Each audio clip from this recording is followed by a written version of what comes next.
And good morning sa lahat mga idol, sa lahat ng mga nanonood sa atin ngayon. Isang mapagpalang linggo sa lahat. Actually, dapat nasa Quiapo kami ngayon.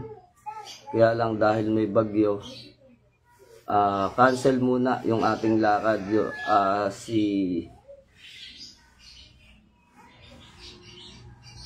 Altamirano, si Eddie Banahaw, magkikita sana kami sa Quiapo ngayon at yung ibang mga tropa natin dyan sa Quiapo, lahat ng mga antingero ng Quiapo at dun sa mga tropa natin dyan, shoutout sa inyong lahat. Pasensya na at urong yung ating urong ang leon dahil maulan dyan mga idol. Bahala na lang kayo dyan muna at kayo magkita-kita nawa ay manaig ang kapayapaan sa bawat isa. Sa lahat, shoutout sa inyo sa lahat ng mga batang Quiapo na nandyan ngayon. Kung nanonood man kayo, kung nandyan na kayo ay hindi po makakapasyal dyan ang Commander Leon sapagkat marami tayong gagawin dito at may asi kasi yun. So ayun, hindi naman sumisira sa usapan ay masabi ko lang na hindi obra yung klase ng panahon, napasabay pa tayo sa bagyo. At doon po sa lahat ng mga nanonood sa inyo ngayon, isang mapagpalang linggo, isang mapagpalang umaga. Sa halip na tayo ay nasa ngayon, nasa dako ng pagsisimba kasi po kami ay meron po kami sariling church dito. Doon kami nananalangin, din kami nananawagan sa ating Ama. So kami po ay ganun ang nakasanayan na namin. Sa mga hindi Servus Dei Christina Hun, shoutout sa iyo, mapagpalang umaga. Sa lahat po ng mga nanonood ng mga antingero at mga manggagamot, sa mga spiritual, isang mapagpalang umaga po sa inyo. At isang napaka mahalagang pagtalakay o pagtukol sa spiritual ang ating pag-uusapan ngayon. Ang mga gustong i-adapt itong mga aral na to, kunin ninyo kung sa tingin ninyo makakatulong sa inyo, at kung sa tingin naman ninyo ay makakapahamak o makakasama sa inyo, ay itapon ninyo o wag ninyong kunin. So ayun, sa lahat ng mga kaibigan natin na nasa spiritual dyan, lalo na sa mga nagdadagdag ng kaalaman, sa mga nagtatanong kung ano ba talaga ang relihiyon ni Commander Leon. So, simple lang.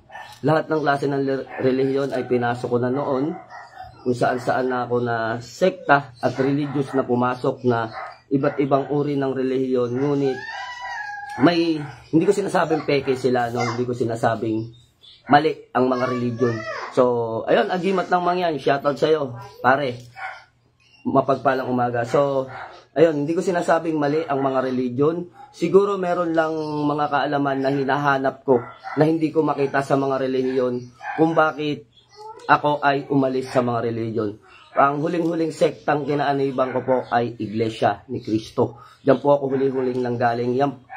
Diyan po ako natuto magbasa ng mahusay sa Biblia, malinaw na pangunawa na mga dapat kainin at hindi kainin, mga dapat gawin at hindi dapat gawin. Kung bakit nakikita ninyo na parang sanay na sanay ako pagdating sa paggamit ng Biblia. Kasi sa akin, hindi lamang po basihan ko ang mga ganito karaming lihim na karunungan. Kung nakikita ninyo, yung mga libro na yan, aklat na yan, na aking inaaral at aking nagtutuunan ng pansin sa aking pag-spiritual.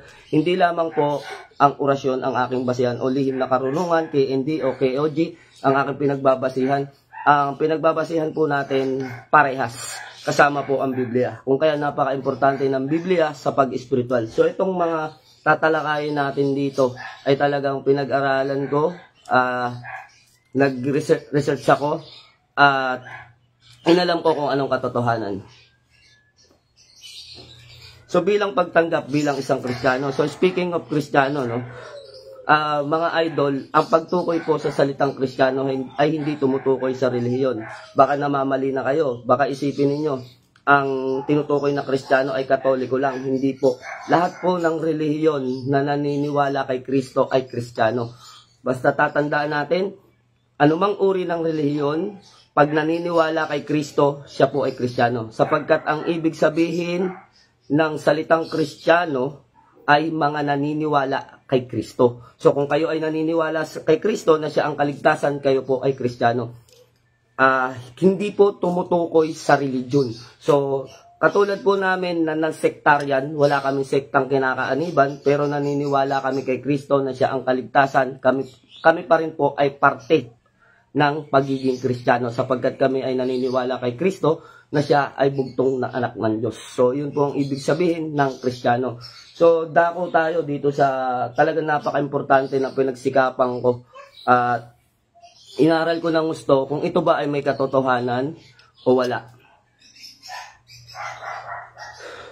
Batid ko mga idol na pamilyar kayo sa salitang Lucifer, na bagay na ayaw nating binabanggit at ayaw nating maisip sapagkat ang unang pumapasok sa ating isipan, ito ay demonyo. So ngayon, kung si Lucifer ay demonyo, sa inyong pananaw, sa inyong pag-iisip, kayo na ang humusga sa mga talata ng Biblia na tatalakayin ko at uungkatin ko. Kung talagang si Lucifer ba yung demonyo. So meron akong isang hindi inilagay na pangalan dito, na pangalan ni Lucifer nung siya ay sent pa. Kasi si Lucifer, tinawag siyang Lucifer nung nandito na sa baba ng lupa. Pero hindi po totally siya si Lucifer. Magugulat kayo kung sino ang dapat tawagin na Lucifer. No? Na intriga ako, so medyo nahirapan ako sa mga pinagbasihan ko. Marami rin mga vlogger yung pinagbasihan ko, maging Biblia pinagbasihan ko rin. Tama ba na si Lucifer ay tinatawag na masama? So, parang parang nakakaligaw kung iisipin, pero hindi tayo maliligaw kapag binaybay ninyo yung mga talata na aking sasabihin sa inyo. Hindi ko binibigyan ng katwiran o pinapaganda yung pangalan ni Lucifer, pero nasa talata naman talaga na ang Biblia, ang kahulugan pala ng Lucifer ay napakaganda. Pero pinasama sa mistranslation. So, ano yung tinatawag na mistranslation? Mamaya tutukuyin natin yan, yung mistranslation na yan. Kung bakit ang ating isip ay nagkaroon ng mind-blowing, nagkaroon ng pagkalito. So, nagkaroon tayo ng pagkalito sa ating paniniwala dahil ito ay namana na natin doon sa paliwanag ng ating mga ninuno, doon sa mga fraile o mga pare na tinatawag na mga Jewish, yung mga pumunta sa atin, iba't iba ang sumakop sa atin ng mga relihiyon, So, nagkaroon ng pagkaagulo doon. So, hindi na i-form o hindi na i-translate ng maayos yung salitang Lucifer. Kaya ang pumapasok sa isip natin kapag sinabing salitang Lucifer, ay, si Diablo yan pag sinabing Lucifer. Pero, talakayin muna natin sa salita ng Biblia, tsaka natin siya i-judge kung masama ba o mabuti. So ito mga idol, hindi ko sinasabi sa inyo na maniwala kayo o magtiwala. Ang sa akin lang, mind-blowing. Kailangan sa atin kasi sa paniniwala natin, hindi sa isang tao lang tayo naniniwala o kanino man na sinasabi lang ng iba. Kaya nga sabi sa talata ng Biblia, maging matalino tayo. Sapagkat may mga bulaang propeta na tayo ay ililigaw. So, ano ba dito malalaman ninyo? Ano ba yung tunay na pangalan ng Diablo? Lucifer ba talaga? Ano ba talaga ang tunay na pangalan ng Diablo? So, dito sa tutuuin natin, ito sinulat ko talaga at isa sa mga ni-research ko kung ano ba talaga ang pangalan ng Diablo. Kasi nakakalito na. Merong Beelzebub, merong Baphomet. So, iyan ay mga tunay na pangalan talaga ni Lucifer. Beelzebub, Baphomet. So, yan ay pangalan na, hindi lang ni Lucifer, Diablo, So, yung Lucifer, bibigyan natin ng linaw kung ano ba talaga ang kahulugan ng Lucifer at sino ba talaga ang dapat tawagin na Lucifer at ano ba ang kahulugan ng Lucifer. Ito ba ay masama o ito ba ay mabuti? So, yun, Kaya, kagaya na sinabi ko kanina, mistranslation ang nangyari. So, ganito mga idol, simulan natin. Alam nyo ba na hindi Lucifer talaga ang tunay na pangalan ng Diablo? So, sa talata ng Biblia, sa Isaiah 14:12, King James Version, tignan natin kung talaga may katotohanan nito. Sa Isaiah 14:12, King James Version, How art thou fallen from heaven, O Lucifer, son of the morning? So, ito yung sinabi dito sa King James Version. How art thou fallen from heaven, O Lucifer, son of the morning. So, ang sinasabi dito, son of the morning. Ano ibig sabihin ng son of the morning? So, son of the morning ay tumutukoy sa anak sa umaga.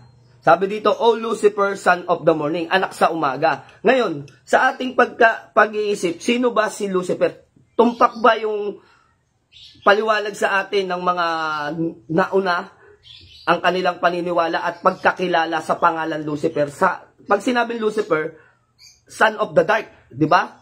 May sinasabi nila dyan, anak ng dilim. Kung siya ay anak ng dilim, bakit dito sa King James Version, sinasabi dito, son of the morning? Di ba contradiction yung nangyayari, nagkakaroon ng kontra dun sa explanation sa pangalan Lucifer. Kasi malinaw naman na sinabi dito sa Isaiah 14:12 ng King James Version, how art thou fallen from heaven, O Lucifer, son of the morning. Pero sa mind-blowing, no, na sinasabi na si Lucifer daw ay anak ng dilim o masama o anak ng anak ng Diyos ng pagkakasala. Pero bakit dito sa talata ng Biblia na binasa natin, son of the morning ang nakalagay? Sa King James Version yan, mga Lods. Sa original Bible ng Hebreo natin tignan, ang ginamit na salita ay Helel, Bel, Shachar. So ito yung sinabi, no? Sa salita ng Bible na Hebreo, ang ginamit na salita sa pangalan ng Diablo ay Helel, Bel, Shachar, na ang ibig sabihin ay morning star of the dawn. So tingnan ninyo yung kaibahan na pareho palang morning star ang pangalan ng Panginoong Jesucristo at ang pangalan ng Diablo. So nagkaroon ng conflict, di ba? So nagkaroon ng contradiction. So ngayon kung hindi natin bubuksan yung ating isipan, malilito tayo. Sino ba yung son of the morning na tinutukoy nito? Ito ba ang Panginoong Jesucristo o yung inaakala natin na si Satanas? O si Helel, Bel, Shachar. So ito yung kanyang pangalan sa original Bible Hebreo. So pag sinabing original Bible Hebreo, walang pagkakasalin sa English, walang pagkakasalin sa Tagalog. Ito yung simula ng Biblia. Wala pang mali, no? So bakit nagkaroon ng sinasabi na salitang walang mali doon sa salita ng Hebreo? Kasi ito yung naunang Biblia. Ito yung unang pagkakasalansan. Ngayon, kapag ka translate natin, hindi po lahat ng salita sa Hebreo ay naita-translate sa Tagalog at hindi na ita-translate sa English. Kasi walang match. Katulad po ng salita, bibigyan ko kayo ng example, no? Yod, He, Bab, He. So, ang translation niyan ay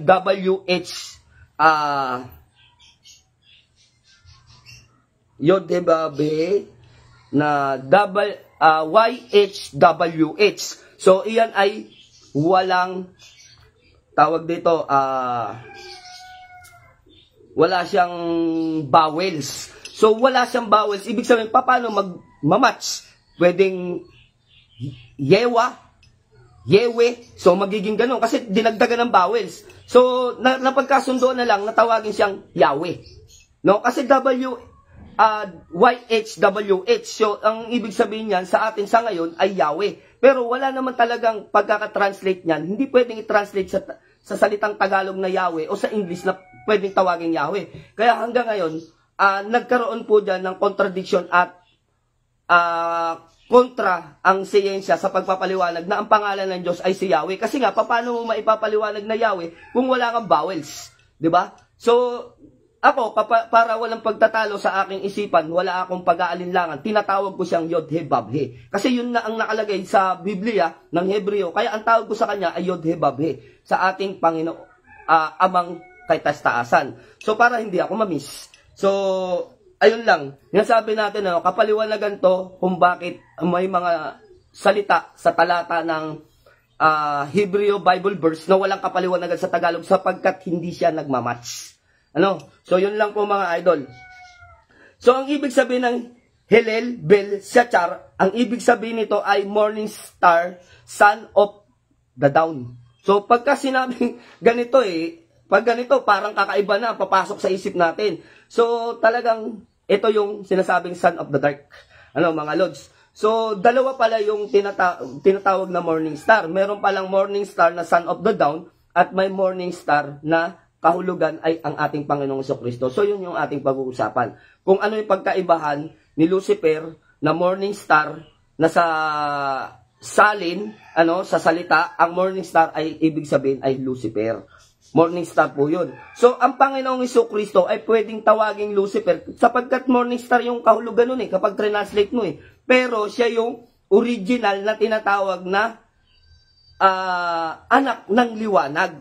Sinabi dito kanina sa Isaiah 14 King James Version, "How art thou from heaven, O Lucifer, son of the morning." So yung son of the morning tsaka yung son of the dawn ay magkaiba po yun. Pero parehong Lucifer yun kapag translate natin. Kaya lang magugulo tayo dyan, mamamind blowing tayo dyan. Kaya lang kung nalilito kayo sa pangalang Lucifer, wala naman po talagang tinutukoy na Lucifer sa Bible. Paano natin napatunayan? Ano ba yung mga nakasulat na pangalan ng Diablo sa Biblia? Meron ba talagang Lucifer na mababasa tayo doon? Ni isa wala tayong mahanap doon na Lucifer. So siguro sa ibang Bible translation, meron. So walang pangalang Lucifer. So saan nanggaling ang salitang Lucifer? Galing sa Latin translation of Bible. Isinalin sa salita bilang Lucifer. So, ibig sabihin, sinalin sa salita bilang Lucifer. Wala talaga salitang Lucifer. Isinalin. Ibig sabihin, kumbaga parang gawa na lang ng tao. Magkaroon lang ng pangalan. Kasi pagsasalin. Kasi hindi naman talaga tumpak Hindi naman wasto. Bakit nila sinalin sa salitang Lucifer? Pero ang nakalagay naman sa King James Version, ang Lucifer ay son of the morning. O dito naman sa Bible of Hebreo, son of the dawn. So dalawang ibig sabihin ng Lucifer, So liwanag at yung isa. Galing sa Latin translation of Bible, isinalin sa salita bilang Lucifer na ang ibig sabihin ay light bringer or morning star. So ito nakalagay dito, sinalin. Nung sinalin nila, light bringer or morning star. So ito yung dalawang kahulugan nito nung isinalin. Pero saan pa nanggaling yung pagtukoy sa salitang Lucifer? Siguro wala na silang maisip na ibang pangalan, kinumbine o kinumbina, nabuo yung pangalang Lucifer. So, ang mind-blowing part dito sa Revelation 12:16, basahin natin sa Revelation 12:16. Sinabi to dito, si Jesus mismo ang nagsabi. So, mababasa natin Si Jesus mismo ang nagsabi sa Revelation 22:16. 22 verse 16.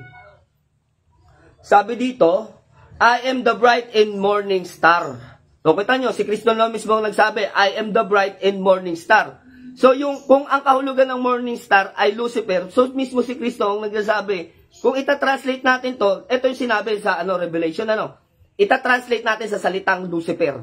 Kasi, di ba, ginamit nilang morning star. Ang translation ay Lucifer. Kung ita-translate natin dito, mismong Panginoong Jesucristo ang nagsabi, I am bright and the morning star. Kung papalitan natin tong morning star, ang sasabihin niya, I am the bright and Lucifer.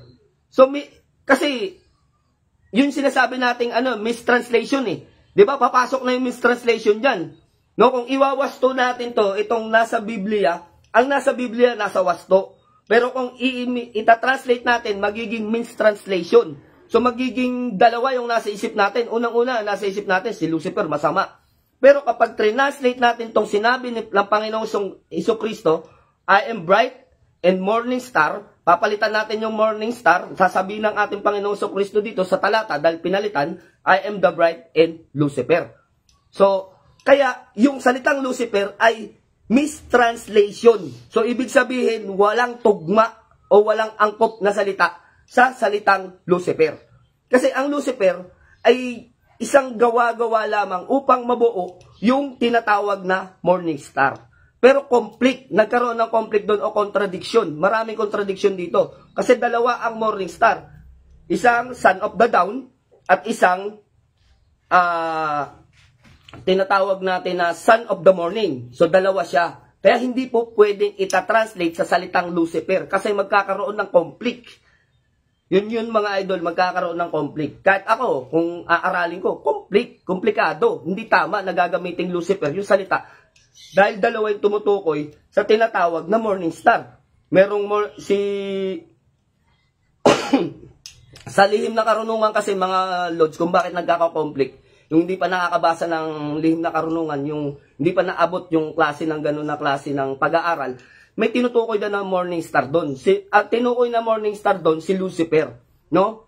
Pero walang yung tinatawag na fallen angel. So morning star siya, tinawag siyang morning star. Pero doon hindi rin Lucifer ang nakalagay na pangalan niya. No. So, ayun mga lods, eto. Nandun tayo sa pagtukoy na si Jesus mismo ang nagsabi, I am the bright and the morning star. Kung ito ay papalitan natin tong morning star, gagawin natin Lucifer, magkakaroon ng conflict. Ibig sabihin ba si Jesus at si Lucifer ay pareho? Ang sagot ay hindi. Ang Isaiah 14 ay tumutukoy sa hari ng Babylon, hindi sa Diablo. So ito nakalagay talaga sa talata, mababasa ninyo, sundan ninyo kung may Biblia kayo. Nakalagay dyan sa Isaiah 14 ay tumutukoy sa hari ng Babylon, hindi sa Diablo.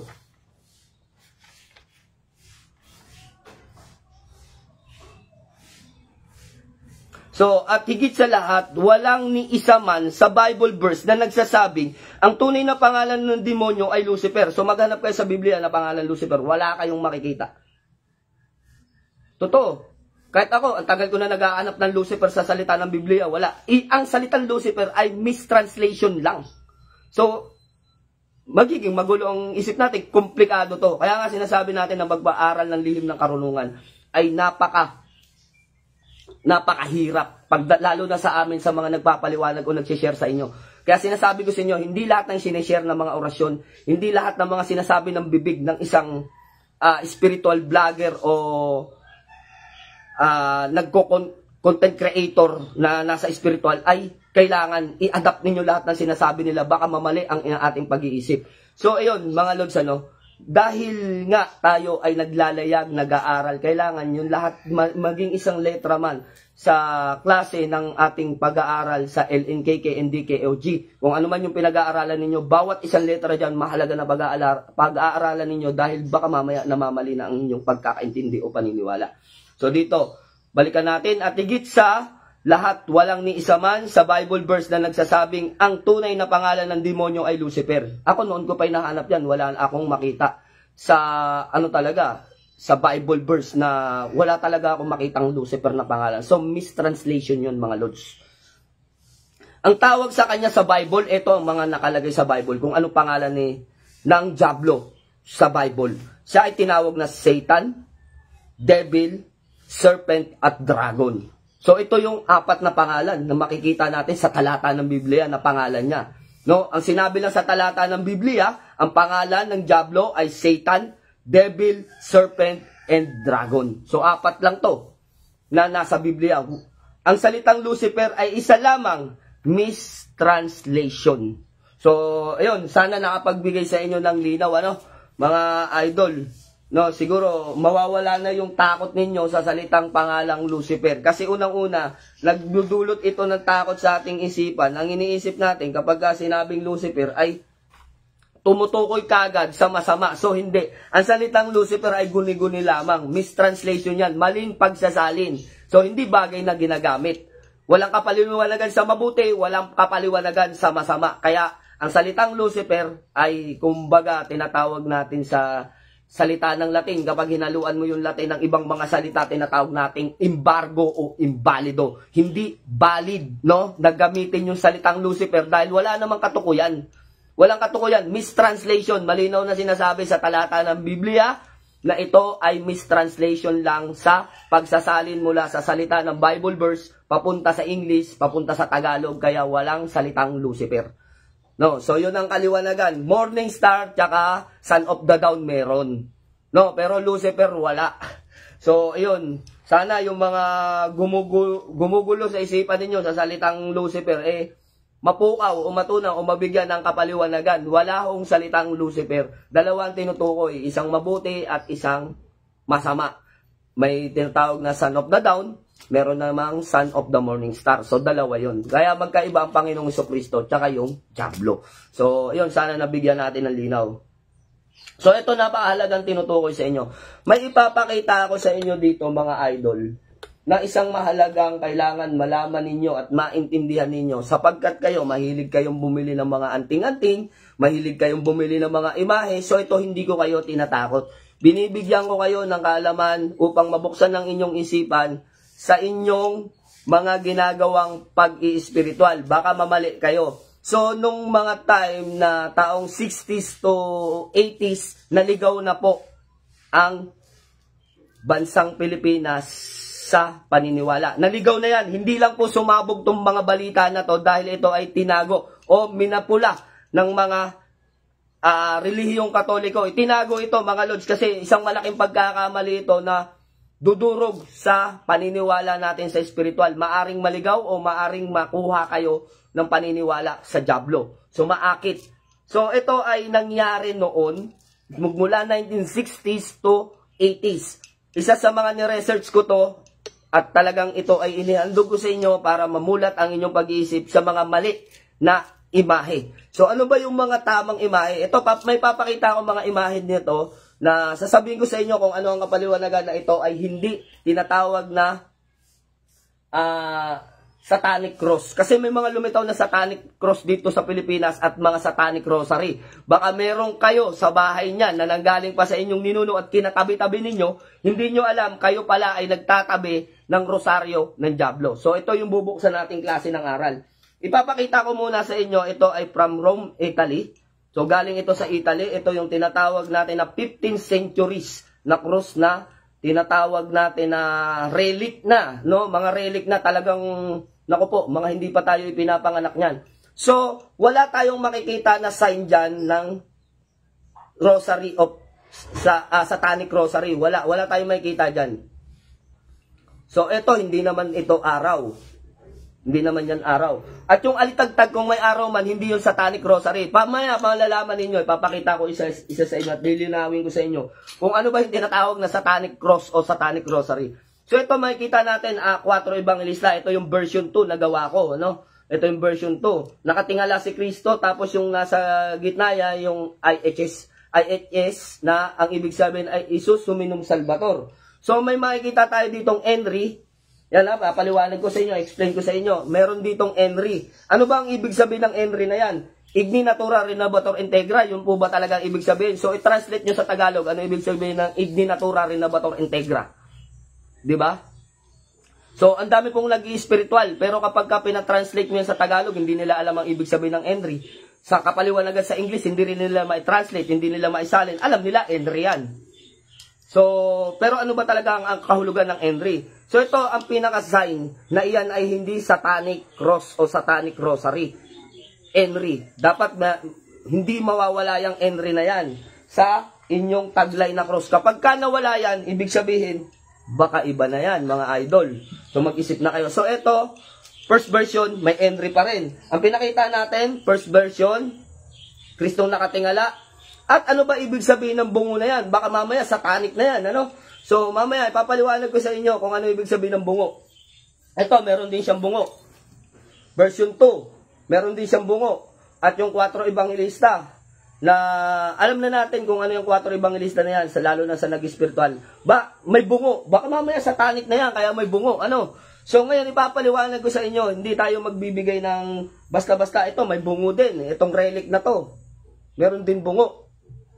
At ito naman, version 3 natin, ang makikita natin yan, yung banal na espiritu, yung kalapate, tapos nakatingala si Kristo. Yung the last word, huling salita, na binanggit niya yung Rabi sa Baktani. Ano, sa Tagalog na ay, Ama, bakit mo ako pinabayaan? So sa Tagalog yon. So ito naman, may bungo. Ngayon, kung itong mga to ay mayroong mga bungo, ano ang ibig sabihin yan? Ang ibig sabihin po niyan ay sinunong Adan. So, ang ibig sabihin, bakit siya nasa ilalim ng talampakan o paanan ng ating Panginoong Jesucristo? Hindi ito yung Panginoong Jesucristo natin, ano? Ito yung kanyang imahe.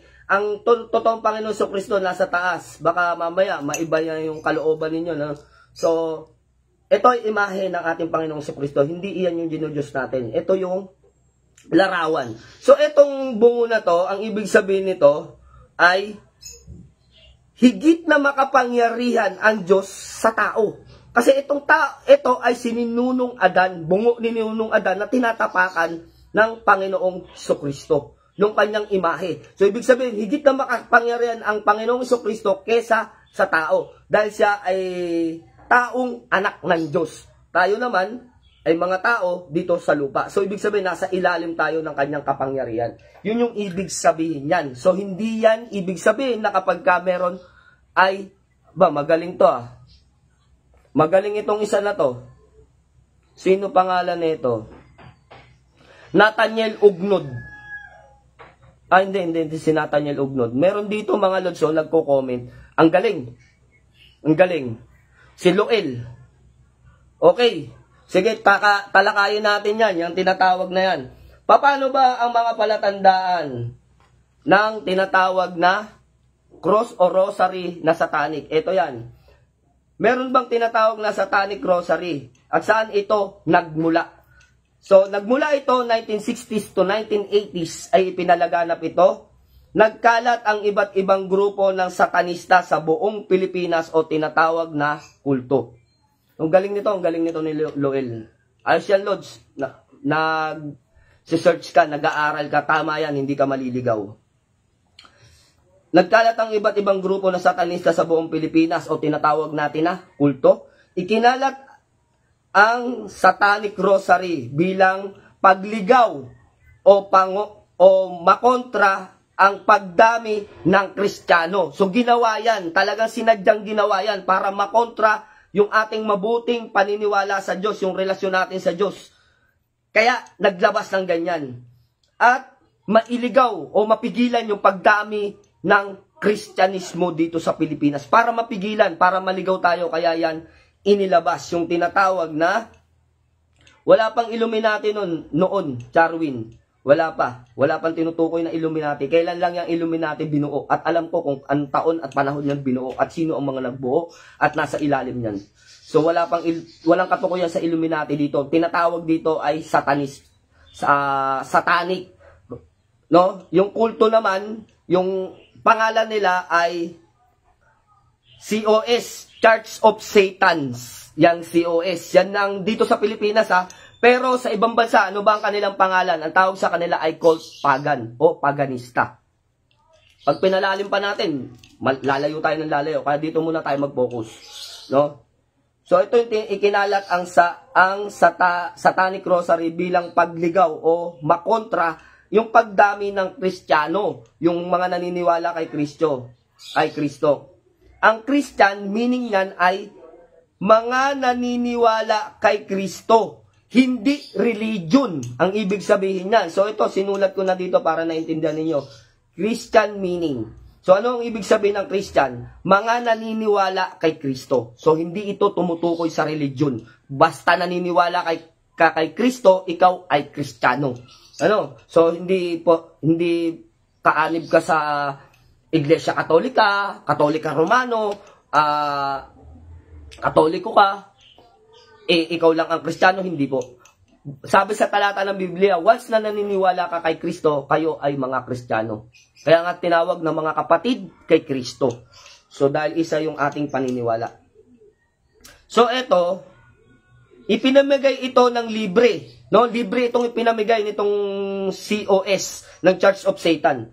Ipinamigay ito ng libre mula sa paaralan, simbahan at mga barangay. So tinawag silang mga missionary kuno. No, nagmi-mission daw sila pero mali naman yung kanilang pinapaliwanag. Hindi alam ng karaniwan na ito pala ay nagmula sa grupo ng COS. Ano yung COS? Church of Satans. Yan yung kanilang pangalan ng grupo noon. So ayun, sana magkaroon ng linaw sa inyo kung ano to. Mamaya papakita ko sa inyo, Rosario. Ano ang mga palatandaan? Ano ang mga palatandaan ng Rosario na ito ay imahe ng krus na ito ay galing sa COS, Church of Satans. Palatandaan sa Satanic Rosary, meron siyang 4 na araw. At meron siyang snake. So, sa halip na Henry ang nakalagay, snake yung inilagay nila. Ito na ang kahulugan ng Henry sa mga hindi nakakaalam. Ang ibig sabihin ng Henry sa salita ng Latin ay igni natura renovator integra at marami pang ibang salin yan. No? So, sa English translation tayo pumunta para naintindihan nyo kung ano ibig sabihin ng Henry. Ang ibig sabihin ng Henry ay Jesus of Nazareth, King of Jews. So, yun po ang ibig sabihin yan. Kaya, kailangan iyan ay nandyan kasi inilagay ang Henry sa ulo na ng ating Panginoong Kristo upang siya'y hamakin at pagtawanan ng mga Hudyo. So, yun po yun. So, ito isang palatandaan ay plastic. May tinik sa likod ng imahe. No? Tapos ginawa ito upang mapahina ang kapangyarihan ng exorcism. By priest, nilagay ko rito.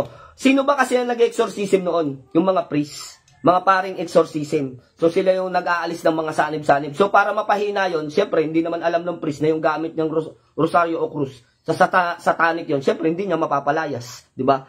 So para maligaw. So kaya po yan ginawa. So ngayon, kung gusto nyo makita kung paano yan, ganito yan. Nag-screenshot ako. Type nyo sa Google, Satanic Cross. Lalabas yung Satanic Cross kung anong kanyang itsura. Ito ang inyong makikitang itsura sa Satanic Cross.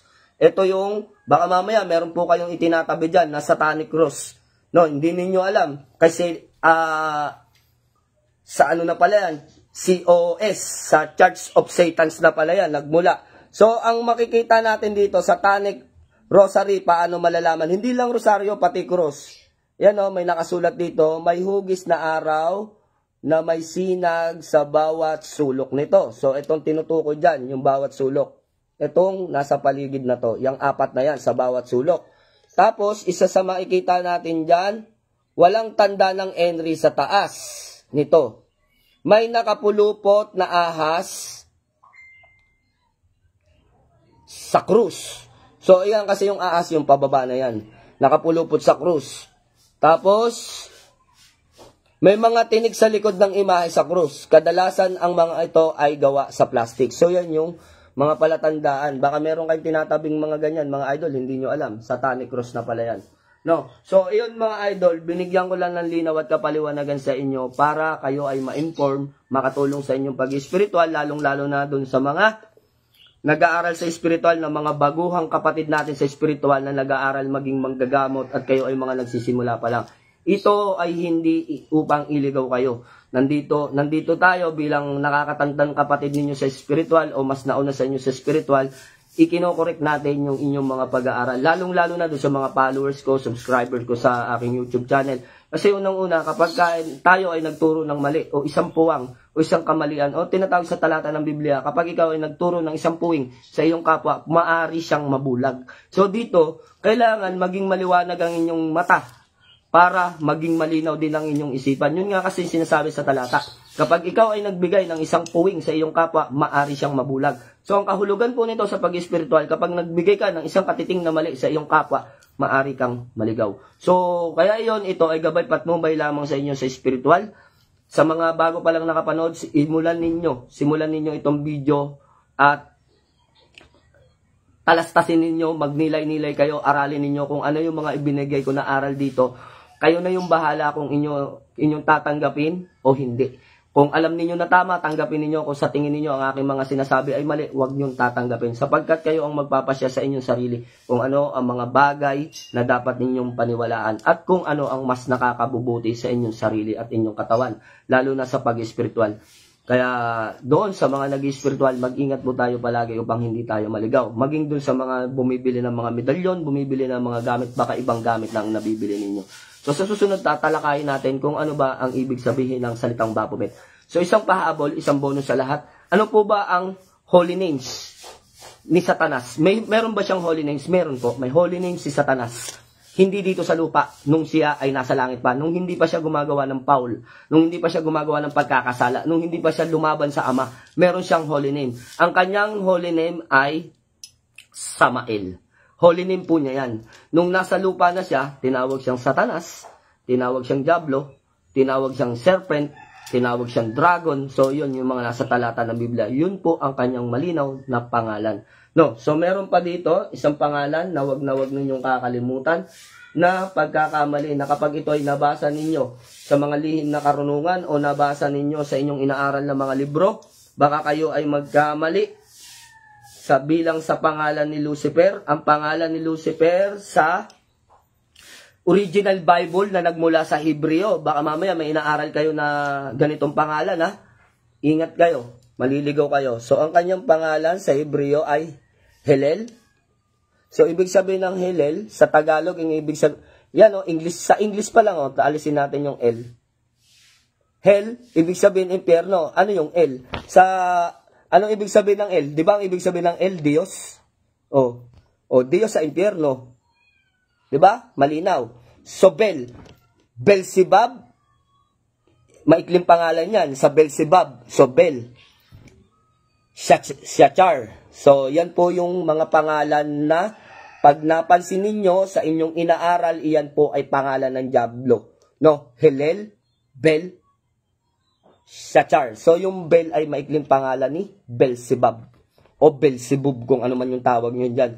Yung Hillel ay, ibig sabihin, Hell, impyerno, El, Diyos, o Diyos ng impyerno. So, Shachar, Bel, at Hillel. So, yan po yung mga pangalan na tumutukoy sa pangalan ng Diablo. Kung meron kayong mga ganito, mga kagaya niyang mga inaaral ko ng mga aklat na yan, ng lihim na karunungan, kung meron kayo niyan at may napapansin kayong mga pangalan na ganyan, na nababasa ninyo at sila ay may parang pray in worship na tinatawag doon, na mananalangin, ganyan. So, wag niyong dasalin, baka kayo ay iba na yung inyong ano. So, ipakita nyo lang sa akin. Pakita nyo. Commander, pakicorrect nga, pakiintindi. Kasi sa akin, mga lods, hindi man lahat ng salita ng Hebreo o Aramaic, Latin, o Greek Latin, hindi man lahat yon ay lubos na nauunawaan ko. Pero hindi ganun karami yung hindi ko naintindihan. Talagang inaaral ko kung paano siya itatranslate sa Tagalog, kung paano siya maiintindihan ko. Kasi mahirap magkamali. Baka mamaya iba na yung ginagawa natin, hindi na sa Diyos eh. Baka sa Diablo na. Kasi ang Diablo magaling manligaw. Magaling siyang gumawa ng mga salita para kayo ay maligaw.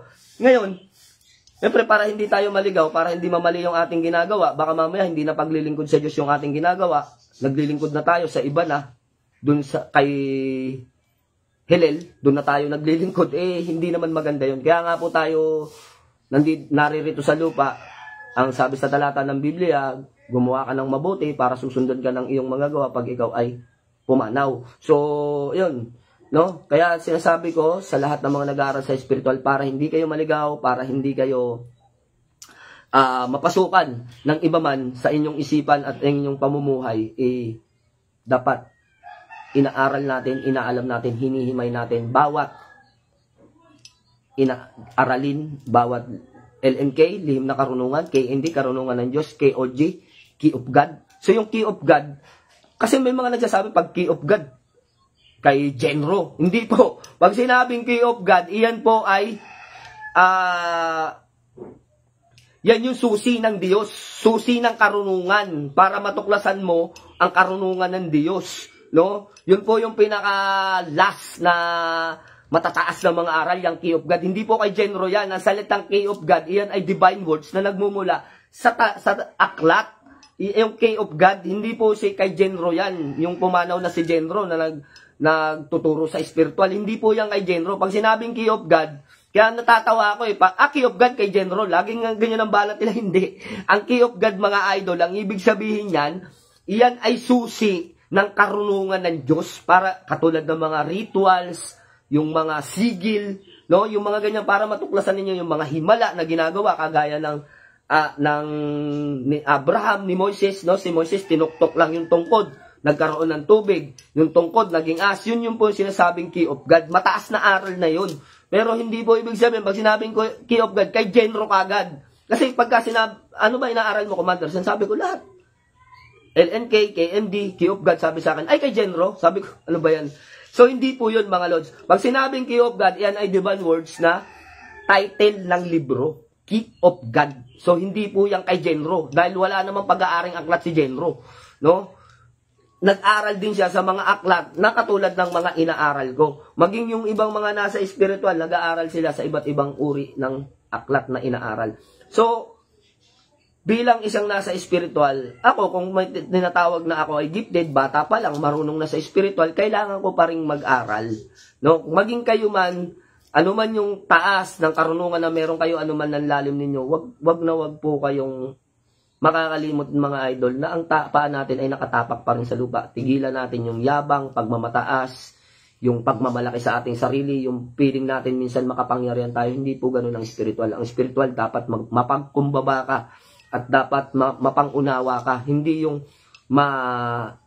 pasaringan ka lang ng kaunti, hahamunin nyo kaagad ng tigalpuan, magpo-post-post kayo ng away, gulo, ganyan. No? So, hindi yan yung larangan ng spiritual. Wala po sa Diyos yun, mga idol. At totoo lang, sinasabi namin noon pa man, ang spiritual, kung hanggat maaari, inililihim nga, hindi inihahayag. Pero bakit natin inihahayag? Para maraming mamulat at maraming matuto dun sa maling kanilang pananaw sa spiritual. So, yun lamang po, mga idol, isang mahalagang paalala lang yan sa atin lahat. Para po tayo ay mamulat, matuto, at higit sa lahat matuto natin, sanay tayo na himay-himayin yung mga bawat salita na hindi natin naiintindihan, lalong-lalo na kung tungkol sa spiritual, kung makaka-apekto na sa ating pamumuhay at pananampalataya. Baka mamaya, iba na yan. So, yun lang mga Lods, no? Isang pagbibigay sa inyo ng isang paghandog sa inyo mula sa araw ng linggo ng pag-spiritual. Hindi man ako nagbigay ng mga orasyon, mga latinian, hindi yun ang importante. Ang importante ay hindi kayo naliligaw at namumulat ang inyong pangkaisipan pagdating sa bukas ng pag-aaral ng spiritual. So, yun lamang po. God bless you more mga idol. Isang mapagpalang linggo sa inyong lahat. God bless you more.